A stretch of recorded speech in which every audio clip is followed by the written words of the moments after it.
What's up, guys? This is Coach Gaglione here, and this is another edition of our Powerlifting for the People podcast. If you have been enjoying the content, you're a long-time listener, please give the podcast a 5-star review on iTunes. Every little bit helps. It helps other people find us. And if you want to support the program, check out the links in the description. Every little bit helps. If this is your first time listening, I'm Coach Gaglione. I'm the owner of Gaglione Strength. I've been involved with powerlifting and coaching for over 13 years. And this is a podcast telling everyone how to get strong in the most efficient, safest, and best, most amazing way possible, and all that good stuff. So, without further ado, this will probably be a quick episode today, but I just wanted to kind of get some thoughts out. I think this is overlooked, kind of obvious, but important information, especially for newer people in the powerlifting world and the strength training world. We had a part one of Meathead Manners that was popularized, the term from my buddy Joe DeFranco.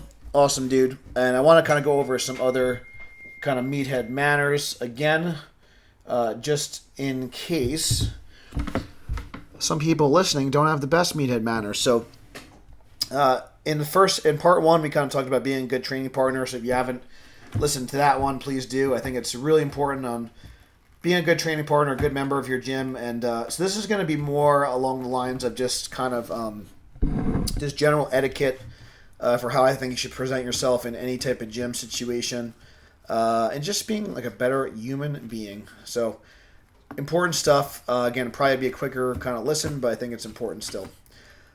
So, obviously, besides being a good training partner, you just want to be a good member of your gym and just a good person, and you want to make sure that you're kind of bringing positive energy, you're being focused, you're being helpful. So, all that good stuff. So, number one thing, if you're a member of any gym, but especially if you're a member of a powerlifting gym, it's probably like more of a mom and pop type situation. It's not this big corporation. So, really be mindful and be respectful of the equipment.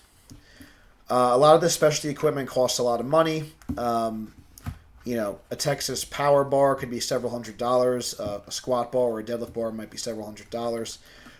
A lot of these big pieces might be thousands of dollars, like a monolith or something like that. So it's really important that we take care of the equipment. We're not kind of banging weights, slamming weights, being aggressive, dropping things. We want to kind of be gentle, and we want to treat the gym like it's your home. We want to keep it clean. We want to keep it orderly. We want to make sure we want to keep it in good condition. One of the biggest things, and this really goes for any gym, this is really something that grinds my gears, is just kind of put things back wherever you found it. Every piece of equipment, every plate, every band, every chain, every mat, it has a home. So if you're not sure where it goes, ask the owner, or ask the coaches working the floor, or ask the staff. But in general, if something was like on a rack or on a wherever, just put it back where you found it. And that way, and if it was in the wrong place to begin with, that's not on you, that's on whoever put it back last. So put things back where you found it. That is huge. When it comes to a powerlifting gym that allows things like chalk and baby powder, that stuff is a pain in the ass to clean up. So I know this was a funny thing. Jesse Burdick, a great coach out of California, every time he does a meet, he always talks about if you get baby powder in his gym, he's just going to dump baby powder, a giant thing of baby powder in like their house, so he knows how it is. But it's a funny joke, but it's really true. The powder is really hard to clean up, so it's really important that we respect the equipment, and we don't want to get baby powder and chalk all over the floor. So if you have a chalk bowl, chalk should remain in the chalk bowl or on the lifter's hands or on their upper back, and that's it. It should not be all over the floor, so please keep the chalk in the chalk bowl. Chalk etiquette as well. If it's a block of chalk, do not break up the block, because if the powder is what really gets everywhere. So use the block of chalk. Apply the chalk as needed, and then keep the chalk in the bowl. That's it. For baby powder, I recommend using baby powder outside and just trying to wiggle your thighs, get the excess residue off, and then when you're done with the session, if there's some baby powder on the floor, just get a quick mop and mop that baby powder up. No big deal. You might need to sweep the deadlift platform a little bit to get the excess chalk and baby powder off there. If there's a wire brush available, clean the bars after you're done deadlifting. Or if you use a lot of chalk for squatting or benching as well, if you have a lot of excess chalk, you don't want the chalk to cake on the bar. It's going to damage the bar. So hit the wire brush and then clean the bar once you're done. If you're an equipped lifter and you're using knee wraps and wrist wraps and things like that, and different apparatuses, maybe use a bow tie, whatever kind of equipment that needs to be put away, bands, chains, etc. Put all that stuff away. If there's another session, if it's a coaching kind of gym, see if the next group's going to use it, because you might want to just leave it out. But if not, in general, put all that stuff away. Really important. When it comes to the barbells, take care of the barbells. We don't want to drop the bars, especially if you're deadlifting inside of a rack but in any case, you never want to slamming or dropping deadlifts at the top. No bueno. Dropping deadlifts, if you legitimately lose grip on one rep, that's one thing, but in general, you always want to control the bar. You don't want to slam it down. You're going to get red light at a meet anyway. So control it down. You don't need to do a slow eccentric deadlift, but you should not be slamming your deadlifts. You should not be throwing the deadlift bars down.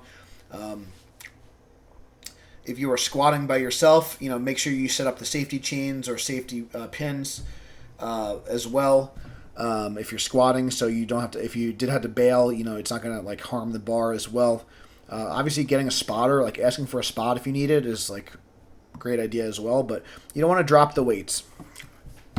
You don't want to slam the weights. You don't want to slam the bars on pins. If you're doing rack pulls or pin squats or pin presses, ask the owner if there's a special bar for that. You don't want to use a really good bar for pin presses. It's going to damage the bar.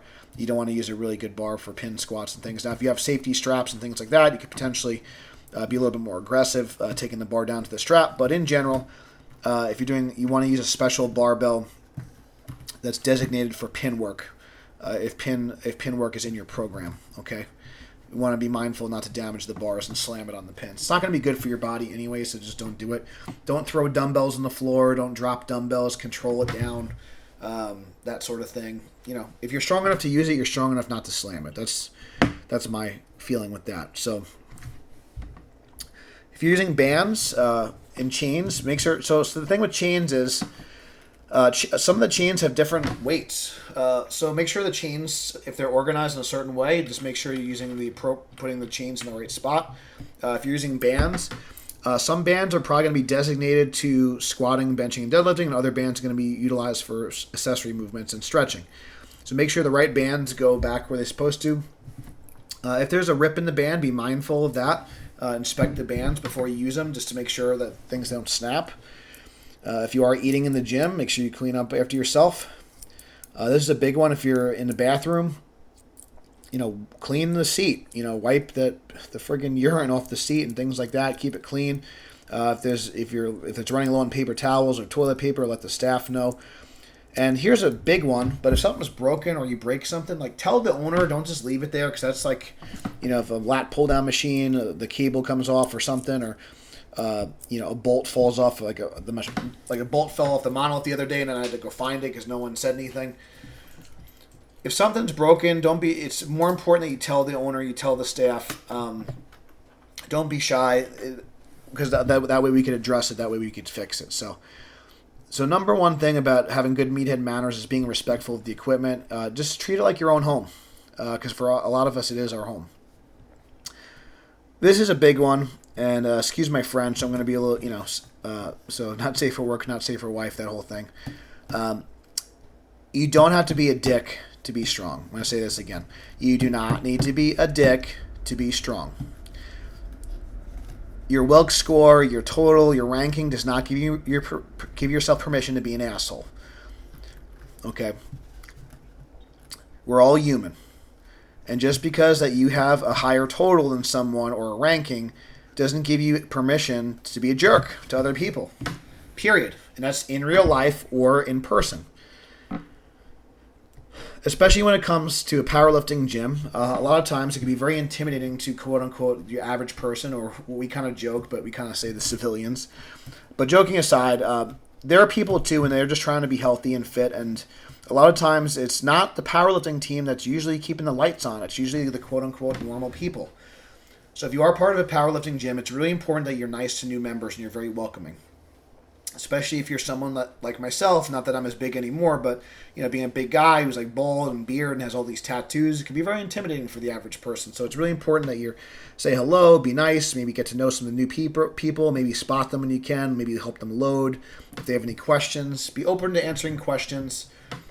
But the biggest thing is, like, don't tear people down for being weak or having bad form or not knowing what they're doing. We want the gym to be a welcoming environment for all people, and if they're putting in effort and they're doing their best and they're just ignorant, cut them a little slack, because we were all there at some point. But I think one of the things that really it just really upsets me that people like think that their worth is like how they look or how strong they are or like what their ranking is. It's like, at the end of the day, that stuff. Honestly, I love competing, I love the sport, but that stuff doesn't really matter if you're not a good person. I'm sorry. You got to be good to people. You got to be good to others. And your talent level, and that's the other thing too. Like, a lot of times I find that the people at the top, like the Ed Cohens and stuff, they're usually the nicest and the most humble. It's the people that are like pretty good, like okay. A lot of times, like, those are the people that are kind of like they let their egos kind of get to their head and they become a little bit of a jerk. But anyway, that's just a whole other thing. But just in general, I just think just be nice to people.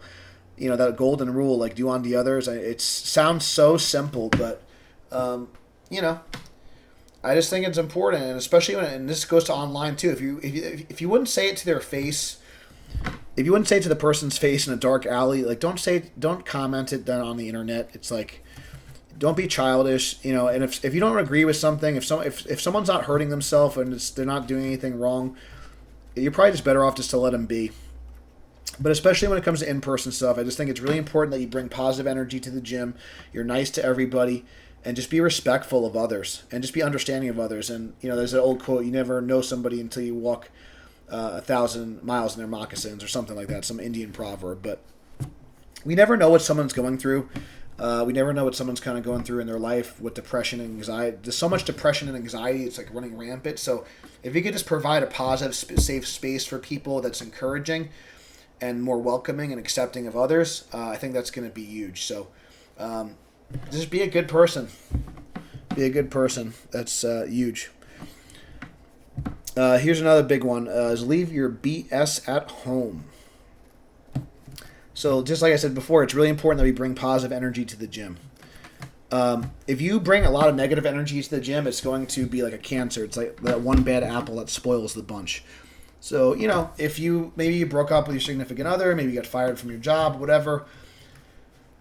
And of course, maybe you want to talk about it with your friends and things like that. But in general, people are there to train, people are there to get better. So we don't want to kind of bring that into the gym. And I know that can be hard sometimes, but you might just say, like, hey guys, if I'm a little bit off, this is why. And then I'm going to leave it, at the door. And if you're really having a tough day, I don't think there's anything wrong with like telling somebody, but then you kind of address it, and then you say it, and you move on, and you kind of go from there. And I do think that things are always going to be better once you kind of start the workout. But in general, like, one things that we try to do with the warm-up is we do like kind of a little bit of like a guided meditation sometimes, and we'll just tell people to really try to imagine their head clearing, forget about anything that happened this morning, forget about anything that's about to come, any type of stressful situations. And it's easier said than done, but I think it's really, really important that you kind of leave all the negativity, leave anything that's going on in your personal life at home. Because the bottom line is that if you're not emotionally and physically present, you're not going to get a good workout anyway, and you're going to start, if you do train with people, you're going to start to drag down people with that negative energy. So try not to worry about what's to come, just be present and just focus on having a great workout. And a lot of times things will kind of take care of themselves, and the more positive energy that you bring to the table, you're going to get that energy back.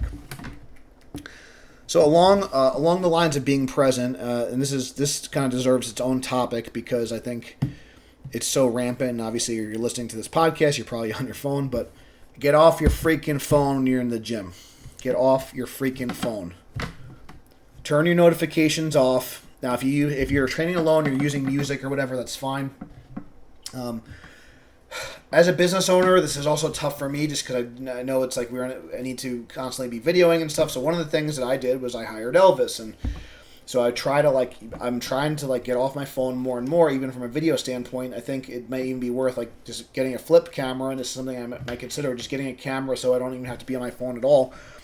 Besides form checks and things like that, I don't, and there's a point where it's like, if you're like videoing yourself doing the bar, I think it's like gets to be a little overkill. If you want to start like videoing yourself when you're on like your last warm-up or something, that's one thing. And obviously if you're trying to use a new technique or whatever, but if you're training in a group, you don't want to slow the group down. If you are supposed to be spotting somebody or loading for somebody, if you're like on your phone, if you're on Instagram in between sets, it's just give me a break, guys. It's like we want to be in shape, we want to be engaged. So you're probably wasting so much time on your phone. So just turn your notifications off. Leave your phone at the door. If you need to get it for like a video at some point, take the video and then put the phone back.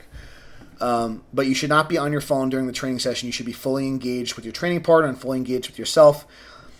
At the end of the day, like you can't be focused on more than one thing at a time. So if you're kind of looking at Instagram, if you're looking at emails, you're looking at text messages, for an hour and a half, you could not be reached. It's okay to be unreachable for an hour and a half out of your day. This is the biggest thing I think that people, and I think we're going to actually do a whole episode on just controlling the phone, because I think it's a huge problem. And I catch myself sometimes too. But the best thing you could do is if you are really bad at the phone, use an iPod for music. You could use a different camera for videos and stuff. But I'm telling you, man, it's something like whatever the distraction is, and the phone could be a big one. It's going to throw off your training, and it's just going to make you a bad training partner and a bad member of the gym. So leave your phone at home if you can. Just go and train. And sometimes it's like sometimes it's good to train without music and train without videoing your sets. It's just good just to be present and just you don't need to post it on the gram. You don't need to just get your work in. Be focused. So the last thing about Meathead Manners I think is good is staying in your lane. So especially if you're training in a group or you're training by yourself, don't worry about what other people are doing. Just worry about what your program is. Worry about your progression. Don't worry about what Larry Wheels is doing on Instagram that day. Like, focus on your program. Focus on your progress. Focus on yourself. Be the best version of yourself. Challenge yourself, but don't go outside your lane. Stay in your challenge yourself, but try to get a little bit outside your comfort zone. But don't get so aggressive that you're trying to put 100 pounds in your squat in one workout or something like that. So challenge yourself. Get a little bit outside your comfort zone, but staying in your lane. Don't worry about what other people are doing, and don't compare yourself to other people in the gym. Just compare you to you, your former self, and as long as you're making progress and you're working toward your goals, that's the most important thing. So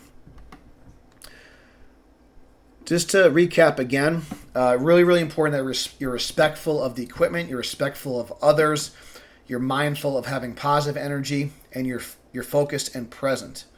Okay, so again, respectful of the equipment, respectful of people, being mindful and of others, and being positive to others, encouraging to others, and leave all that negativity at home. So again, respect and positivity and good energy. It's all good. That's how you're gonna have good Meathead Manners.